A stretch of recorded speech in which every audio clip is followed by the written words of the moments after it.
Today's episode is sponsored by Billy Keel's Advisory Services. If you want to learn more about how to make your 99 optional, just go to makeitoptional.com. Once again, that's makeitoptional.com.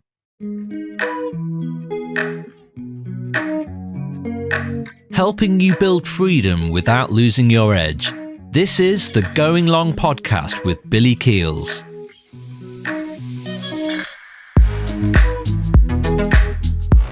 I am so absolutely blessed that I get to share the microphone with some amazing people. But I gotta tell you, today's guest is absolutely off the charts amazing. I'm gonna tell you this because, well, you're gonna figure it out in just a couple seconds anyway, after I do this little intro, which talks about this phenomenal person who, you know what, early on in her career, she really focused a lot on service-based roles. Not only service-based roles, but the ones that are public-facing. And I think she probably learned a thing or two from that, because after that, then she also really got involved in helping with physical fitness. She'll tell us a little bit about that, I'm sure, but then actually got this really amazing experience, not only leading operations and marketing for venture-backed startups. If you've never done it, she's going to tell you a little bit about that, because that's a very, very particular thing. And you know what? She took all of these previous experiences helping others to build their dreams so that she could actually go out and to launch her own company that exists to amplify the impact of visionary healthcare entrepreneurs. It gives me great pleasure to welcome to today's conversation the founder of Clearstart, Ashley Kent. Ashley, welcome to the show. Thank you for having me. My cheeks are hurting from smiling so much from that intro. I mean, wow. You know, at a certain point, I was like, I don't know if I'm going to just like smile the whole time, if I'm going to start to cry at a certain point in time, because it's amazing to actually have you. Yeah, I know. I'm absolutely sure of that.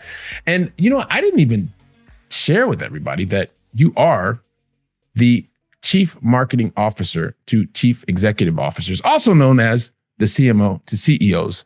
And so I've done my best to kind of help explain a little bit of your story, but I would love for you to share with me and the entire Going Long family a little bit about your backstory, please. And then we'll see where you and I take the conversation from there.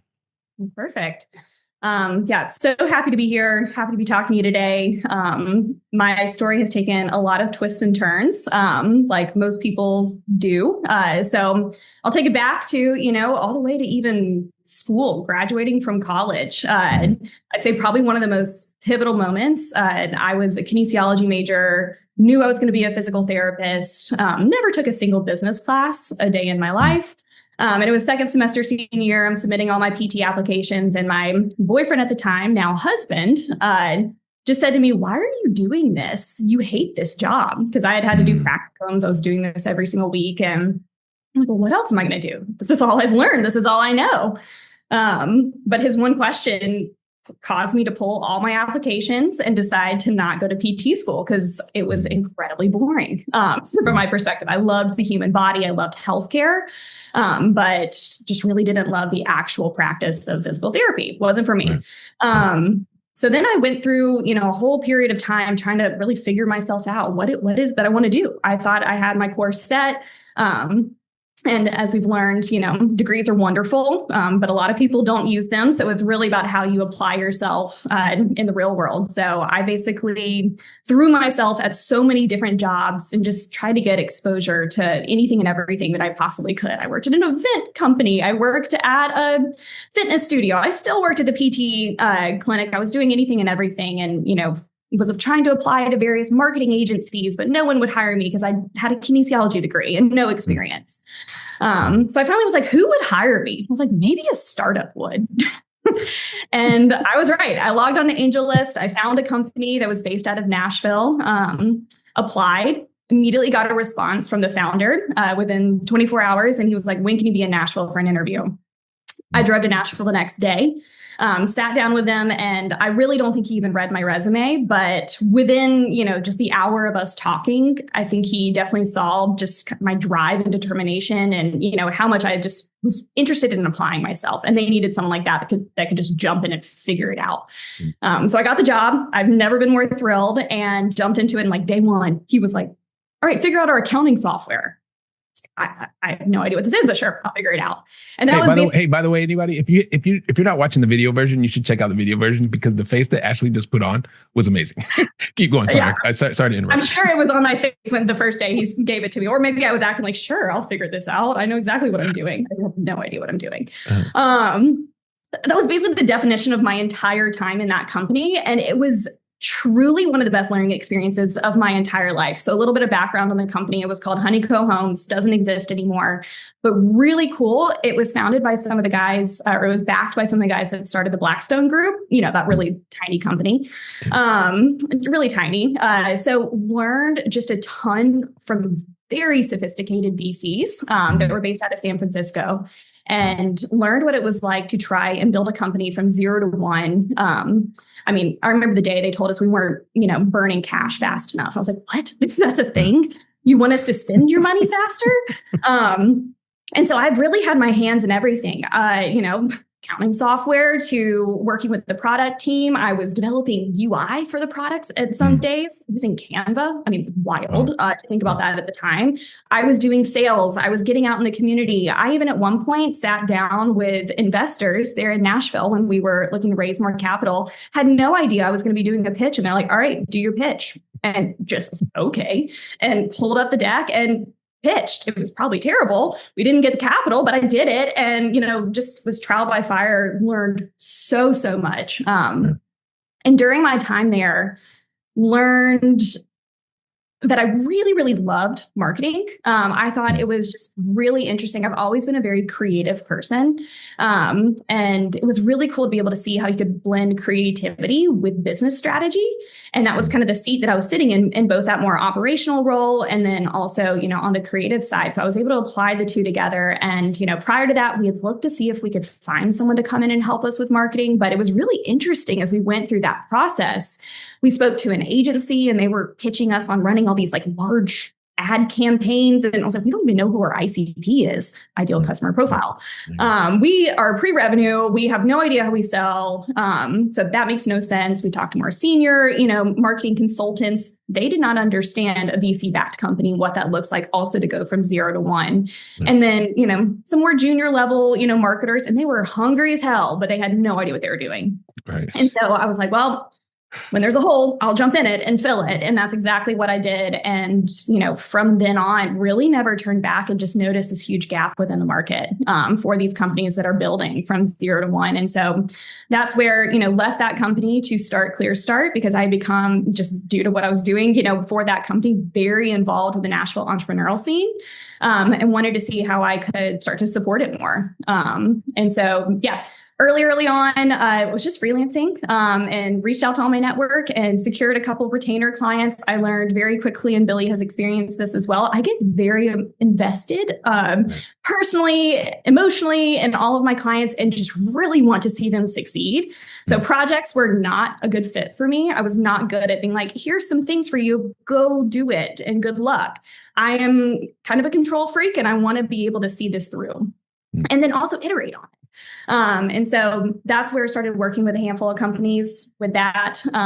It evolved to, from 3 companies to 4 to then I brought on my first hire in 2020. Oh, side note, started my company when I was pregnant with my first child. And you don't like challenges at all, right? You don't like challenges at all. Not at all. And then in 2020, got pregnant with my second child. And at that point, I was like, okay, I need to probably bring someone on. And then that's when I brought on the amazing Meredith. And Superstar. Best thing that I ever did. And it was probably closest to the time that I met Billy because we were working with a lot of investment firms at that point. And we went from 4 clients to 10 in a year. So we saw just massive growth. I still knew nothing about running a business. Honestly, when I hired Meredith, I just signed on a client. I was like, oh, great. This client just covered the cost of Meredith. So math in my head is I can make the same amount of money and still get some help. That's pretty much my thought process. So just really evolved kind of throughout the years. And then, fast forward to where we are today, I have a full marketing agency and I can talk about the story, just rewind it about 6 months ago, we were up to 17 people on my team with, 25 clients. We're now at 10 due to 10 people on my team and around 20 clients. And that is through strategic measures that I took. We can talk about that and lessons that I've learned. But yeah, it has been a wild ride to go from this, solopreneur to entrepreneur to business, owner, CEO, with a lot of lessons learned throughout the years. Yeah, you know what? And I there's so many different things. Like and I told you this could pretty much go anywhere and everywhere. And you don't finish where you start, right? Number one. And number two, you talked about not using your college degree, but actually getting a lot of practical experience. And so, but you were also always learning from others. And you touched on it a little bit, but because it's really kind of at the crux of what I like to talk about nowadays, it's just, look, there's so many different things that you can learn from working for others, helping others to build their dreams. And then at a certain point, for a very select few, because it's not for everybody, right? I mean, you and I both know that it's just not for everybody to go out and build your own dream and to be able to serve clients in the way that you feel is the best way to serve those clients. But there's a moment that happens for you, I think for everybody, that there's this voice inside of your head that's like, hey, look, you can do this your own way. You maybe touched on it just really a little bit, but can you talk to us about like, what was that moment for you? Because for some people, they just ignore it for a really, really long time. For other people, they listen to it and they react to it. But because there's no one size fits all, and it helps people to feel like, hey, look, if Ashley was going through that, then now I know I'm not crazy. So what was your moment that you knew it was really time to do something else? Not just think about it, but actually do it.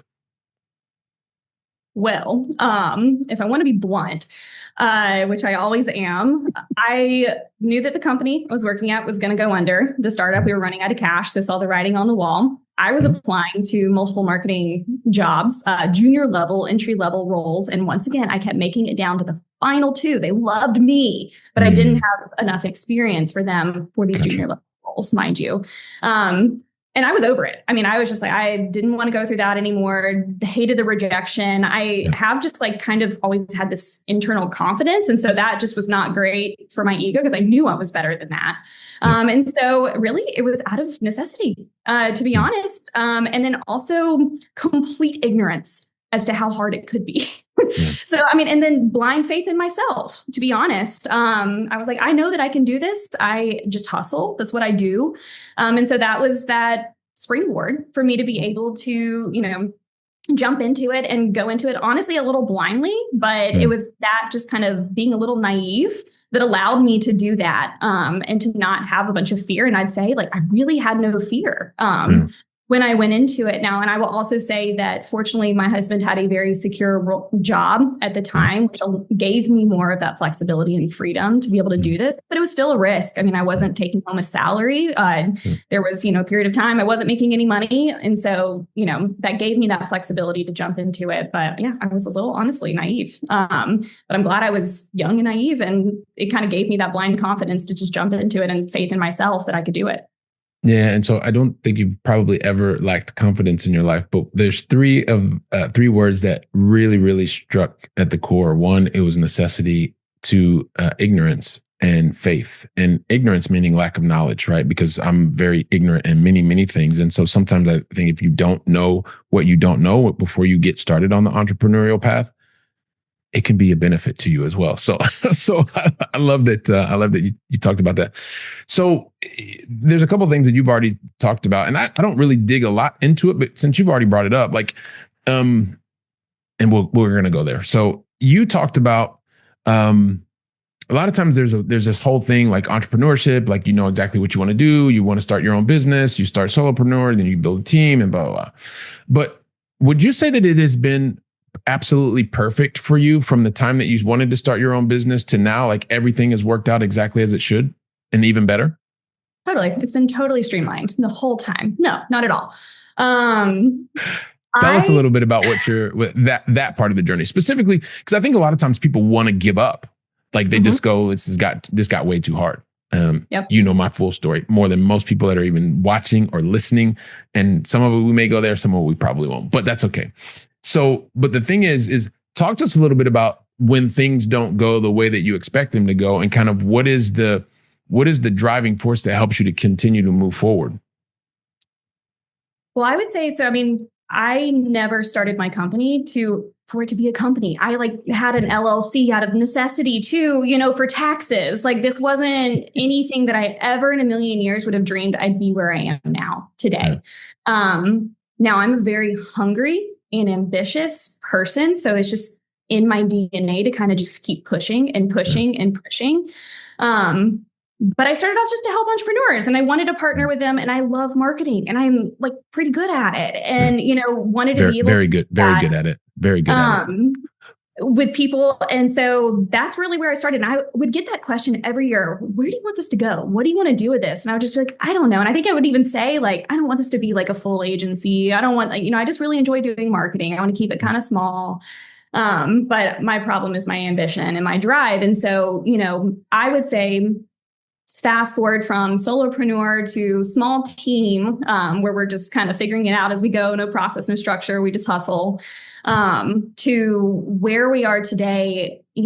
I learned very quickly in growth, when you grow too quickly, that can be such a pitfall. And my ambition and drive got a bit in the way, because I would say I'm more of a bull in a china shop than, someone who's, thinking through everything very methodically. And so, when I see opportunities, I'm like, I'll just figure it out, and I'll charge forward and I'll do it. And, with that, came in the last year, I mean, we doubled our team. We, grew our client count significantly. And, I will tell you, I'd always had a team that was very sticky, loyal. They had worked with me for, Meredith, I had on my team for 4 or 5 years. And then I'll tell you, February of this year, pretty much between February and March, my entire team left. And this was my core team that I've been building and nurturing and growing,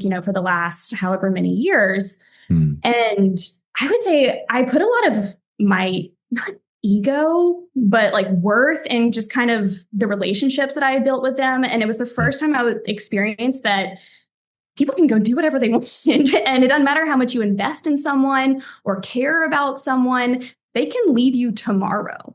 And what that does to impact your company. And, I had to scramble really quickly to try and fill their holes. And one thing I just did not realize is the amount of years of them working under me and kind of that apprenticeship model was their training. And so to then just quickly bring on new people to try and service the clients that we currently have while keeping up everything, probably one of the worst mistakes I've ever made. Because quickly thereafter, we probably lost about 5 clients. And I'll tell you, that was around 50,000 monthly recurring revenue that came out of my company. And I will tell you, in March, I was scared shitless. I didn't know what to do, because I did have people on my team I didn't want to let go. I worked hard to, bring them on, and I kind of just thought it was growth at all costs. But I was starting to experience the cost of what it looked like to try and keep all this going. And so, I would say pretty much from about March to today has been one of the largest learning moments of my entire career. As I've had to go through probably one of the hardest times of my life, just one, feeling like I've been abandoned by the team that I've been, working so hard to grow and nurture. And then, had a lot of hiring mistakes and, feeling like I've, wronged people if I brought them in and I didn't hire them well and I didn't set them up for success and then it didn't work out. And then all the way to just making sure that we're delivering in the way that I've always had a reputation and built a reputation for to our clients. So this was the first time I was ever getting feedback from clients that they weren't satisfied. And I've literally built an entire company on reputation. I don't do marketing for myself. I literally have only grown through referrals. And so this was just kind of all those things that I had built up a lot of my self-worth in just completely got stripped away from me. And yeah, it's I can talk a little bit more on kind of the other end of it of, some things that have been happening to improve, but, it's been a massive learning moment that, you can bring people on and they, will, and I was so lucky to have people on my team for 4 or 5 years. A lot of people don't do that anymore. But, and then also clients too, they stick around for a really long time, but I experienced people that were staying around for 2 months and leaving, which has never happened in my life. So yeah, a lot of the things I put a lot of my worth in, where I was confronted with, and, had to work through a lot of that and figure out how to approach it. Yeah, and actually, it's one of the things that I just I love about the person that you are is you've just helped so many people, because I think a lot of times we forget when you are the person who's owning a business, when you do invest your time, effort, energy, blood, sweat, tears to help that person to not only grow but also to be able to deliver on the role that they're in. And we tend to forget that, like, yeah, you may be let go tomorrow, but also too, when you're the business owner, you don't want the person to necessarily, there's also that same feeling like, could someone leave tomorrow? And it doesn't mean that you shouldn't be afraid of that or create the right environment, but it's just a reality for someone who is a business owner who enjoys bringing the people on board to work alongside of them, that it goes both ways. It's not just you're an employee and someone may let you go tomorrow. It's also too, like, am I doing all the things that I want, need? Is this business able to produce the environment that will keep someone? And then sometimes it's people move to different locations and they can't continue to do it. But there's a lot of different things that can happen also to/for the business owner that allows you to face and confront challenges.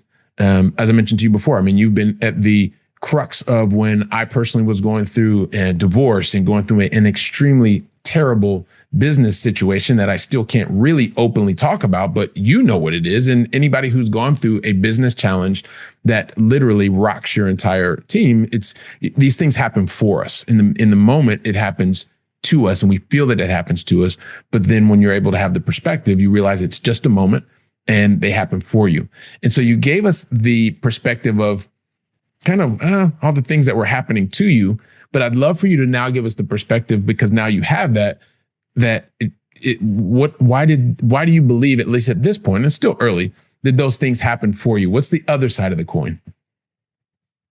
I think everything really is a learning moment, but also too, I realized how much I was just kind of pushing my own agenda.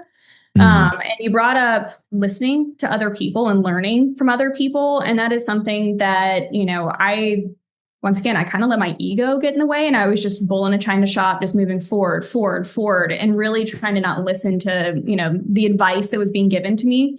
And so that's where I took a moment. I was actually sitting at a person's, engagement party, and I was sitting at a table of family friends or my parents' family friends that, have done things before me. And there was one of the men was like, do you have any, he was asking about everyone on my team, and we're all about the same age. We're all in our, 30s and, relatively young. And it's like, do you have anyone that has an older perspective that can lend some advice to, a lot of what you're going through right now? And I was like, honestly, no, I don't have anyone that has, done a lot of this stuff before me. And so I'm kind of one of these people, once you give me a task, I will go fulfill it.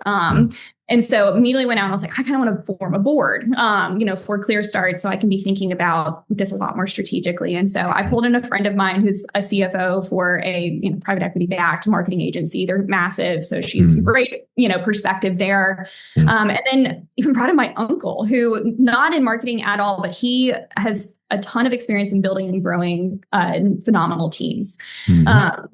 Which was something that I was going through, really struggling on the team front. And so he gave me probably the best advice that once I'm given advice, I take it and I run with it.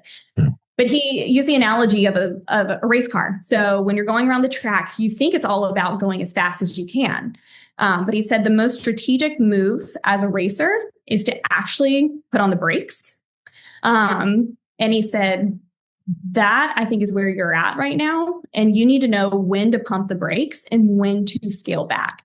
And he was specifically talking about team and how actually firing, the wrong people versus just trying to keep them and grow them and, nurture them and all that can be, really influential. And so really sat down, took that to heart and looked at it. I was like, I think this got too big too fast. I was just pushing too hard and I've lost control, essentially, of what's happening here. And so I had to make some really, really hard decisions because once again, I'm very relationship driven.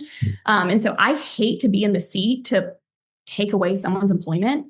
Truly one of the worst things that I could ever do to someone, honestly. But it's one of those things I had to do it for the sake of the company, for us to survive. And so, I had to lay off, a handful of people on the team incredibly hard.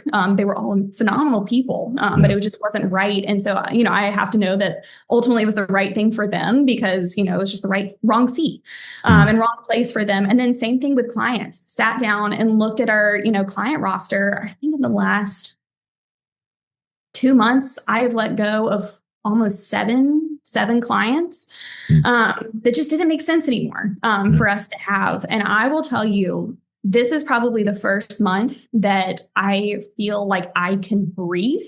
And then I used to turn my phone on Do Not Disturb at night because I hated seeing emails coming through because I would think it'd be an angry client because they were let down by something. So I literally put it on Do Not Disturb. So I just couldn't even see the emails. Like I was terrified to get emails. And that's just never been how it was before. And so I was like, I need it. And my team laughs at me now because I say this all the time. I'm like, I just needed to get my arms around it. And I couldn't get my arms around it anymore. So that's why, we've dramatically reduced our team. We're down to 10 people. We've dramatically reduced our client count, but have made sure that they're the right clients for us. And I will tell you, my uncle's best advice I've ever gotten. And it was really hard to go through that process of cutting and breaking.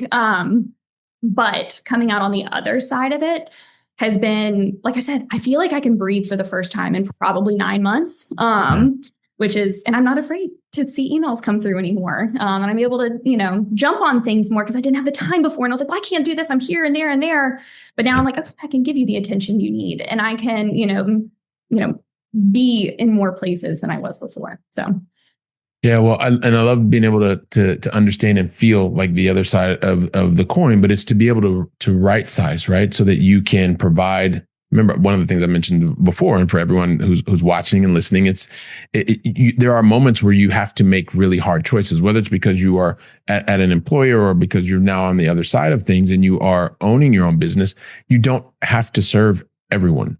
It's a matter of serving the clients, and however that looks for you, in the way that gives you the most energy, the most joy on a day-to-day basis. Because the worst feeling in the world is not wanting to see your emails come in, right? You're as a business owner, as someone who even when you're working for someone else, like a part of what happens is not everything works perfectly, but you also want to be able to get to a point where you recognize, okay, all these things happen for you, Ashley, so that you could actually recognize that it was about being able to right size the team, be able to get to the design of a life and a lifestyle that you want to live, because it's not just about clients, because you're also a mother. You've got a life and a wife, as you just mentioned.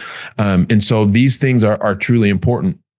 But you've also talked about in the beginning, you did serve everyone. And you talked to us about right sizing the team, and you talked about right sizing the clients so that you're able to provide the service level that you are used to. And that is really the reputation. That's the one I know. So that's the only one I know. At the same time, it sounds like you went from literally serving everyone to something that's almost hyper niche, which is around healthcare. And so can you talk to us about the iterations and what had happened? Like, how did you get to this point? And specifically, if you are a recovering perfectionist or a perfectionist, I'm a recovering perfectionist. You think that you do it once and it's perfect. It doesn't work that way. So please, Ashley, help us understand, how did you actually get to understanding where your client service is today? Because it's hyper specific around healthcare. Yeah. I think a lot of it comes from the fact that I started my company in Nashville. So we did have a large portfolio of healthcare, health tech, digital health startups. So I always wanted to be working with founders in some way, shape, or form. And really my passion was around, SaaS-based companies and venture-backed companies. Now, I got introduced to you when, I happened to I worked with a VC. I'll tell you how I got there. I worked with a VC in Nashville that invested in healthcare startups, but then they're obviously a VC, they're an investor. They ended up giving me referrals to other investment-like companies, which then got me into the real estate investment world, and then got a lot of referrals over there. And so kind of built up these two different parts of our business that were like real estate investing and then digital health startups. And I will tell you, honestly, it was just kind of something that over time, I'll be honest, like on the investment side, it was more kind of playbooky. Like I knew exactly what to do. I could do it in my sleep. On the startup side, it was a challenge every single time. While it was still healthcare, there's so many different avenues of healthcare. Yeah. I got to figure things out as I went. And it was interesting. I was having a conversation with a prospect on the investment side and what they needed. I knew exactly how to do. And I'm having this conversation. And I just basically hit a point where I was like, this doesn't feed me anymore. I'm not interested in it. And the thing that I think sets us apart is my passion for the companies that we serve. And if I'm not passionate in serving these companies, then I'm going to do a disservice to them because I'm just checking the boxes at the end of the day. And, I just honestly was like not very interested in making rich people richer. But on the healthcare side, when I have conversations and I'm prospecting with companies, these founders always have some sort of personal reason why they have started the company, whether their mother didn't receive the treatment that they were wanting in their cancer journey, to something happened to their child or whatever it may be. There's some sort of personal connection there. And healthcare, we all experience healthcare. We can personally connect to what these companies are trying to solve. And for me, I needed that connection to feel like I could really throw myself into the companies that I'm serving, because that's what makes me successful, is being able to be passionate about what we're doing. So that's why I didn't want to go down the path of fintech companies. There's so many different, SaaS-based startups I could have done, but healthcare for me was just, I needed to be passionate about it. I needed to get behind people's missions, and I needed to, connect with those CEOs on what that is for me to feel really successful there. So healthcare is where we zeroed in on, and we've evolved actually even within that. And so we have two arms of the company now, where we are serving digital health startups. We started more so in the seed stage, but I would say that my specific background and expertise I've learned is rare. To be able to, not many people have sat in the 0 to 1 stage and have been that person who's been operational, sales, product, and really understands that. So that's been kind of challenging to be able to build out a team and scale that specific knowledge set. If I'm growing an agency, it's a little bit more challenging there. So we've moved a bit more upstream into more of the Series A, B companies that, are trying to fill in the holes of the various functions within their team. So, whether you need someone fully focused on, conference marketing and what that looks like over here, or product marketing, or you name it, that's where we kind of can come in and augment the current teams that they have versus being that, one size fits all. For everyone. And I think that's probably the most effective on that side. So we're calling that more so our Clearstart studio side of what we're doing. And then we've actually been growing on an enterprise health side as well, which this is where I'm starting to see all the dots connect, and I'm incredibly excited about it. So this is more of our enterprise side, where we've been actually working with MSOs, health systems, health plans, and actually the delivery of the care to patients, and actually doing the marketing for those. So we have a client. They have now, as of this month, over 100 clinics that we are running both the corporate level marketing down to clinic level. We're working with health plans. We do everything from rebrands to support with their team, and it's the coolest part of all of this is these are the people that these digital health innovators are selling to and serving. So now we're starting to build up that full ecosystem of healthcare on both sides. And they both are kind of scratching an itch of mine that has been really, really fun. Like on the startup side, it's fun to work through the puzzles, and every single new problem is every single thing is new. Whereas on the other side, it's this cool expanding and scaling and supporting these companies with really fun, innovative ideas that maybe large corporate giants don't really do. And so it's fun to kind of, think outside the box with them and do things that they're, not expecting. So that's kind of our newest area, and honestly, an area that I'm the most focused on growing right now and putting a lot of my energy and effort into. And it's been a lot of fun working through that with my team. Yeah. So, and I mean, there's so much inspiration around what you are talking about, but as you have found more and more of your niche, I think about what you shared and building your own team of advisors, right? And you're talking about specifically your uncle that said, hey, look, sometimes you just got to pump the brakes, and you do need to slow down many times so that you can then continue to move forward in the right way, right? To be able to get your arms around it, as you said. But when I think about there's so many things just in your own life and the stories that you've been telling us so far. So kinesiology where you started, like that's around, like that's in the healthcare. And then when you think about one of your first roles, because you couldn't figure it out anywhere else, is like it was a startup. And so all of these different things from your past, that even when you kind of like the healthcare stuff, but you wanted to do more of the business stuff, like this is combining so many of the areas of your life that gave you the spark. And so to be able to see that become more and more under the right microscope for you, and I mean that in the way that you're focused on where you want to go and who you want to serve and how you want to serve them. Remember, this is right. Ashley started working with other people in public facing roles, and now is evolved in a what I would consider very short amount of time to have clarity over the clients that you want to be able to serve. So it didn't start out perfectly, but it started, and you took on the successes, and you took on the challenges, and you are where you are today. So I want to keep talking to you for like days, and we just don't have time. Part 2. I'm like, okay, maybe with you, there's probably like part 2, part 3, part 4, because you got so many stories to tell. So we can market that. Okay, there you go. See, look, I always got stuff going on. So, but the thing that I think about, right? Because you've been from the very beginning, like it doesn't happen perfectly, and there are challenges, and there are things that are always going to be a challenge. And I think about some of the things that in my own life that I've been through. Right. And felt like sometimes just like at the very, very like super, super at the top of the wave. And then sometimes just completely under the water, wondering like, when am I going to be able to come up for air? And you start to realize that there are certain moments and there are people and that come into your life, and you have to give them the opportunity to say, hey, look, I'm here for you. I'm here for you. Right. But it all starts with yourself. And so you've been through lots and lots of challenges. You've had lots and lots of upsides, but I want to ask you like very specifically one question. And it has to do with thinking about your future self.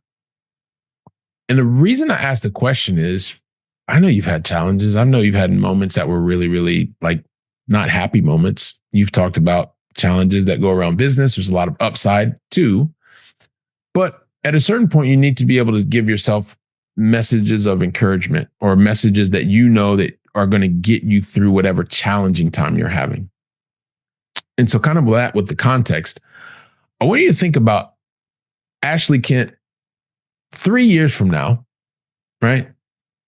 Because where you are today is definitely not where you're going to be 3 years from now. I know that about you. You've already demonstrated it in the past, but I want you to think about, you're going to need to hear a message between now and 3 years from now. It's that message is going to help you to actually get through that moment where you're doubting yourself, where you're thinking it's not possible, and it's you versus you. So, Ashley, what is the one message that you want to send to Ashley Kent 3 years from now that you know she's going to need to hear at some point in time, because she's going to face that doubt. She's going to face that, is it possible? Is it not possible? Would you mind sharing that out loud with us? What's the message that you need to leave yourself 3 years from now? I would say that I would hope that in 3 years, I will have built something, because I think that is something that is very important to me. And, whatever that looks like, whether I've, sold my company or, I've built it to a point that, it is sustaining in a way that, is incredible for my employees and for my clients. And I'm truly providing a service that is meaningful for them. And then I would also say that it's been done in a way that I'm really proud of. I'd say something that in part of this journey, like I mentioned, I'm very relationship driven. I put a lot of value in the relationships that I've built. We're talking 2 years and we haven't talked in 2 years, and we're able to pick up right where we left off. Sometimes that can hurt you in running a business because you want to just give everyone a break and you want to do, and it's striking that balance is like, there was a while people were like, Ashley, you're just like letting people go. You're getting them out of their contract and you're doing things that are really harmful to your business. And I was losing a bunch of revenue because I was trying to be nice. A lot of times and then, there's other sides of like trying to hold the line and do the right thing for your company, but then you're made out to be the villain because you're firing people and because you're, a holding firm on contracts or you're doing things. And so I want to make sure that whatever I'm doing, I'm moving forward in, the highest form of character. While also still making sure I'm doing the right things for my team and my company. So it's striking that balance. And I think that's really important to me and something that I'm going to continue to learn a lot over these next 3 years. Never letting greed, get in the way or cloud your judgment. I want to make sure that I'm maintaining that character while also still striking the right balance and leading my team and being that leader that my team needs me to be to create a really stable foundation for them to be a part of. And so if I can do that with character, integrity, and, have succeeded in being able to build something that I'm really proud of, that would be my ultimate goal. And then, one of the things too, you touched on, I am a mother. So my kids now, I have a daughter, she's 7 years old. I have a son who's turning 5 in November. And I will say throughout these really hard times where honestly, I have felt like a villain a lot over these last 6 months. Like I'm just doing everything wrong. I am not delivering the way I should. I've had to fire people. I'm just terrible because of it. All of those things, what I've just done to ground myself, like I will go crawl into bed with my kid. When I wake up at 3 a.m. and my mind is racing, I literally go crawl into bed with my kids. And now they have a whole argument of like whose bed I'm going to be in at night. Because it grounds me and my children, just to see it, like they still love me. I'm not, a terrible person. I'm trying to just do my best. And I hope that I can be pouring more of myself into my children because at the end of the day, they're really all that matters. Them, my husband, my family.